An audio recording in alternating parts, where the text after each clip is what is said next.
Hello friends, இது மகி சமையல் vlog channel. இங்கே பார்த்தீங்கன்னா சோறு வேக வச்சுருக்கேன்.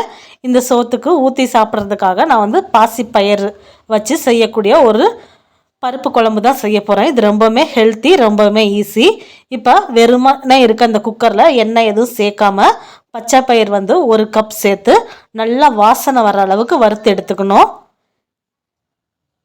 அதுக்கப்புறம் நம்ம 1 கப் பச்சை பயிருக்கு 2 கப் தண்ணி ஊற்றி இந்த குக்கரை மூடி வச்சு ஒரு 6-7 விசில் வந்து நல்லா வேக வச்சு எடுத்துக்கணும்.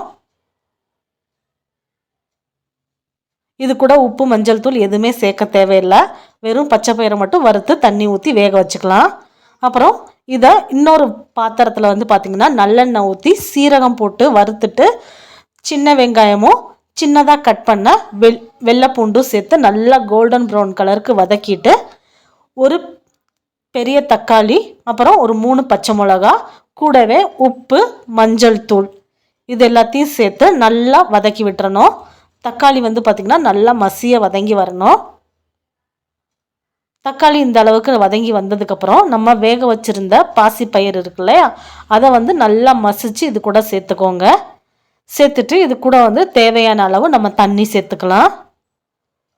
தண்ணி சேர்த்து இது எல்லாத்தையும் நல்லா மிக்ஸ் பண்ணி விட்டு கொதிக்க விடுங்க. இது நல்லா கொதிச்சு வந்ததுக்கப்புறம் லாஸ்ட்டாக கொஞ்சமாக கொத்தமல்லி இலை தூவிக்கலாம். இதை அப்படியே எடுத்து கீழே இறக்கி வச்சுட்டு இதுக்கு சின்னதாக ஒரு தாளிப்பு கொடுக்கணும். அதான் ரொம்பவுமே சூப்பராக இருக்கும் இந்த தாளிப்பு தான். இப்போ இந்த தாளிப்பு கரண்டியில் கொஞ்சமாக நான் நெய் சேர்த்துருக்கேன். நீங்கள் நெய் வேண்டான்னா நல்லெண்ணெயை திரும்ப சேர்த்துக்கலாம். நெய்யில் இந்த மாதிரி தாளித்து சேர்த்திங்கன்னா நல்லா வாசனையாக இருக்கும். தாளிக்கிறதுக்கு கடுகு, உளுந்தம்பருப்பு, கடலைப்பருப்பு இதெல்லாம் சேர்த்துருக்கேன். கடுகு நல்லா பொரிஞ்சு வந்ததும் கருவேப்பிலையும் வரமிளகாயும் சேர்த்து கூடவே வந்து பார்த்திங்கன்னா கொஞ்சமாக பெருங்காயம் சேர்த்துருக்கேன். சேர்த்து வரமிளகா வந்து நல்லா கோல்டன் ப்ரௌன் கலருக்கு சேஞ்ச் ஆகி வந்ததும் இதை வந்து இந்த பருப்பு குழம்பு கூட நம்ம சேர்த்துக்கலாம். சேர்த்து இப்போ இந்த தாளிப்பு கரண்டியில் கொஞ்சமாக தண்ணி சேர்த்து அதையும் வந்து இந்த பருப்பு குழம்பு கூட வந்து சேர்த்துக்கோங்க. அந்த தாளிப்பு கரண்டியில் ஒட்டியிருக்க பெருங்காயம் எல்லாம் நம்மளுக்கு வந்துடும்.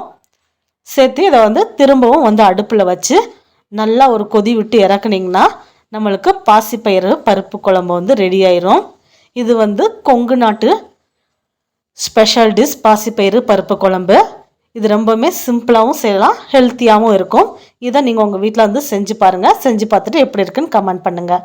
இந்த வீடியோ பிடிச்சா ஒரு லைக் பண்ணுங்கள். நம்ம மகி சமையல் விளாக்கை சப்ஸ்கிரைப் பண்ணிக்கோங்க. தேங்க்யூ.